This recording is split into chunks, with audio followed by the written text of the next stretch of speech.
Welcome to Milestone Moments, the show where we explore the journeys that lead to success. I'm Sheila Slick, your host and founder of 5 Milestones. In every episode, we will bring you insights from the minds of entrepreneurs, leaders, and experts who will share not just their expertise, but the milestone moments that have reshaped their journeys and led to significant achievements. So if you're looking for motivation, you're in the right place. Subscribe now and discover the milestones that mark the path to success. Welcome to another episode of Milestone Moments in Business and Leadership. Today, my special guest is Terry Tucker, founder of Motivational Check, LLC. Terry's a motivational speaker and author on the topics of motivation, mindset, and self-development.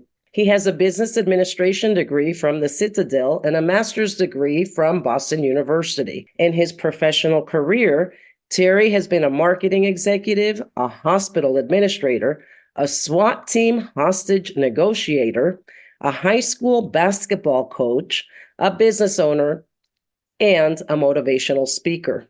For over 12 years, he's been a cancer warrior and the author of the book Sustainable Excellence, 10 Principles to Leading Your Uncommon and Extraordinary Life. Welcome to the show, Terry.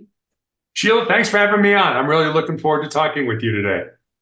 And me too. Your background is extremely diverse, and I can't wait to learn a little bit more about how you got to where you are today. What was that pivotal moment that led you to become founder of Motivational Check, LLC?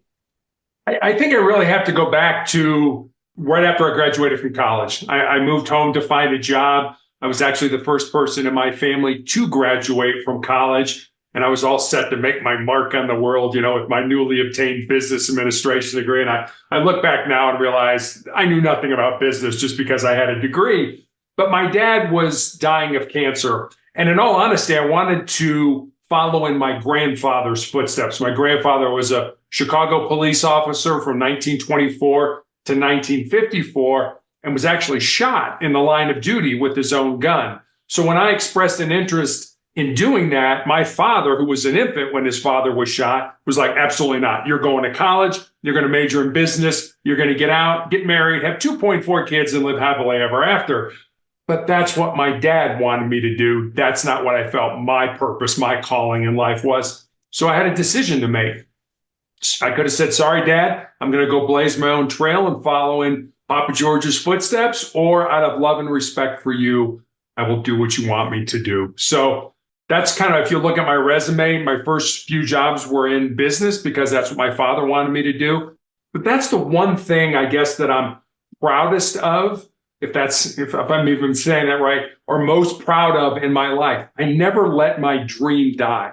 I was a 37-year-old rookie police officer, but it's something I always knew I wanted to do. I could have said, you know what, I'm comfortable as a hospital administrator. I'm making good money, but it just wasn't in my heart. It wasn't in my soul. So that was really kind of the pivotal moment in my life. It was like, I need to follow my dreams. I need to follow my purpose in life. Well, we all know that setbacks are inevitable. What are some of the strategies you use to cultivate resilience and stay motivated through challenges? I try to do difficult things. I try to do hard things. We talk about controlling our mind and things like that, callousing our mind, making our mind tougher in our life. And one of the ways to do that is to do things you don't want to do. You're laying on the couch watching Netflix. Boy, I really should go to the gym. I don't want to do that. Get up and go to the gym. I always tell people, first thing in the morning, make your bed. Make your bed in the morning because, one, it gives you a win right out of the gate. It's like, bang, I did something positive, something productive. And no matter how bad your day is, when you come home, you've got a freshly made bed, to get in at the end of the night. So doing difficult things is something I try to do. The other thing I try to do is to always be a lifelong learner, always be learning, always, I think a lot of people get to a point in their life where they're like, I'm good. I know enough. And I've never been, I want to die learning. I want to be one of those people that's constantly learning. And one of the things I find interesting about the more I learn, I thought that the more I learned, the less questions I would have, the more knowledge I would have to be able to answer questions. And what I find is the more I learn, the more I read, the more I grow, the more questions I have. So, it's just the opposite. You think you're going to have more information, but that more information leads to more questions, leads to more learning, which leads to more questions. So those are a couple of things that I do. Through Motivational Check LLC or your speaking engagements or your books, you talk about the 4 truths that you developed to encourage, guide, and support your audience. Can you tell us a little bit more about that? Sure. So this was really, where did I come up with these truths? In all honesty, I was on a podcast that was called The 3 Truths. So I needed to really come up with it forced me to figure out what was important to me, what was the bedrock of my soul, so to speak, things that were immovable that I would not move off of. And so I came up with these 3 truths, and then I added a 4th one to them. So I have them on a Post-it note here in my office. So I see them multiple times during the day, and they constantly get reinforced in my mind. So here's the first one. Control your mind, or your mind is going to control you. The second one is embrace the pain and the difficulty that we all experience in life, and use that pain and difficulty to make you a stronger and more resilient individual. The third one, and this is the one that I added, I look at as kind of a legacy type of truth. And it's this: what you leave behind is what you weave in the hearts of other people. And then the 4th one, I think, is pretty self-explanatory. As long as you don't quit, you can never be defeated. And I refer to these 4 truths as kind of the bedrock of my soul. I just think they're a good place to start to try to build a quality life off of. So tell us a little bit about the book and where our audience can find it. Sure. So Sustainable Excellence is available anywhere you can get a book online: Amazon, Barnes & Noble, Apple iBooks, wherever you get your books, you can get Sustainable Excellence.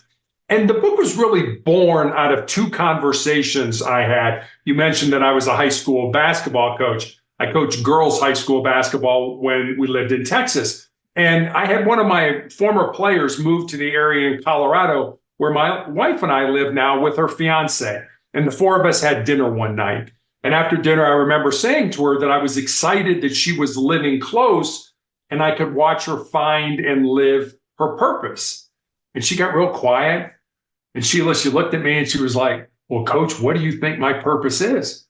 I said, "I have absolutely no idea what your purpose is, but that's what your life should be about. Finding the reason you were put on the face of this earth, using your unique gifts and talents, and living that reason." So that was one story. And then I had a young man reach out to me on social media from college, and he asked me what I thought were the most important things that he should learn, not to just be successful in his job or in business, but to be successful in life.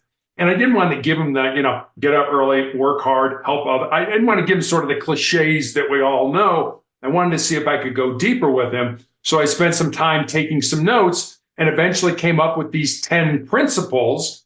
And so I sent them to him. And then I stepped back and I was like, well, I got a life story that fits underneath that principle, or I know somebody whose life emulates this principle.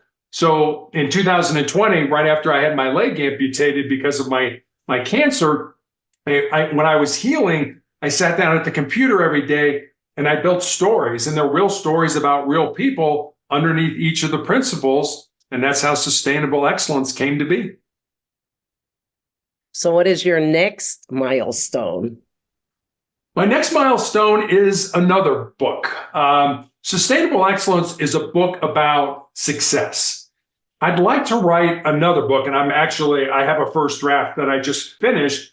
It's also about another word that begins with S, and that's significance. Success is what we do for ourselves, what we do to make ourselves successful in life. Significance is what we do to help other people. Now, don't get me wrong. I think you can be both. I think you can be successful and significant in life. But this second book now is going to be about how I think we can help other people. We can help other people on their journey through life.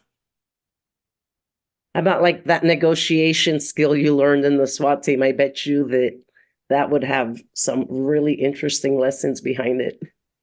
It really did. I mean, we learned a lot about communicating, with people in SWAT. And I'll never forget when I first started, they gave us a formula, and the formula was 73855. And it had to do with how we communicate with each other, not necessarily just in a SWAT situation, but all of us, how you and I communicate, how we communicate with our kids, our spouses, our friends. And the 7% is the words that we use. And think about how we agonize sometimes about, oh, did I say the right thing? Or, should I have said something different? 7% of our message, how we communicate a message, is the words. So not a very big part of it.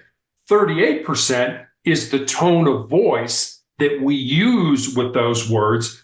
And then 55% of how we communicate a message is our body language and our facial expressions. So think about us as negotiators. If we were negotiating with somebody who was barricaded in an apartment, with a gun, I was not in that apartment with the guy trying to talk him out. I was somewhere else. So I didn't have the luxury of that 55%. I didn't have the luxury of saying something and seeing him kind of roll his eyes like, oh, what an idiot. I can't believe he said that. So we had to get good at figuring things out, certainly based on what people said, but also what they didn't say and how they said it. Where can we find out more about you? Do you have a website? Do you have social media? Yes, I have both those. I have a website called Motivational Check. You can also get access to my social media there. Every day I put up a thought for the day, and with that thought usually comes a question about how maybe you could apply it in your life. I have recommendations for books to read, videos to watch. That's all at motivationalcheck.com. All right. And before we wrap this up, is there one piece of advice or a tip that you can give our listeners that they can implement right away to take action?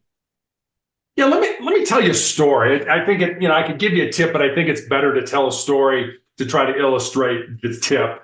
And this is a true story. Back in the 1950s, there was a professor at Johns Hopkins University here in the United States that did a very simple experiment with rats. He wanted to put rats in a tank of water, actually. He wanted to see how long they could tread water. And the average rat treaded water for about 15 minutes. And just as those rats were getting ready to sink and drown, he reached in, grabbed them, pulled them out, dried them off, and let them rest for a while. And then he put the exact same rats back in that exact same tank of water. And the second time around, on average, those rats treaded water for 60 hours. Now think about that. The first time, 15 minutes. It's not like your business is going to fail or you're going to flunk a test. You're going to die. Your life is going to be over. And the second time around, 60 hours, which taught me two things. Number one, the importance of hope in our lives. That if you know you're doing the right thing, maybe not today, maybe not this month, maybe not even this year, but at some point in time, more than likely, not 100%, you'll probably get to where you want to be. And the second thing it taught me was just how much more our physical bodies can handle than we ever thought they could. We quit, we give up, we give in long before our body is saying, I'm done, because we don't callous, we don't control the pain in our body. It's our brains that are saying, hey, this is uncomfortable, this hurts, I don't like this, stop. And we listen to that. It's kind of like a marathon runner who, they always talk about hitting a wall where they get to that point where I just don't think I can go on. If you can push through that, if you can keep going, eventually you get your second win. Now, don't get me wrong. I think we all have a breaking point, but I think that breaking point is so much further down the road than we ever thought. So whenever you get to that point where you think, I can't do this, just keep going. Just put one foot in front of the other, and you'll be amazed at how far you can go in life. Thank you so much for sharing that story. And thank you so much for your time today. Well, Sheila, thanks for having me on. I enjoyed talking with you. And thank you to all of you listeners for tuning in to another episode of Milestone Moments in Business and Leadership.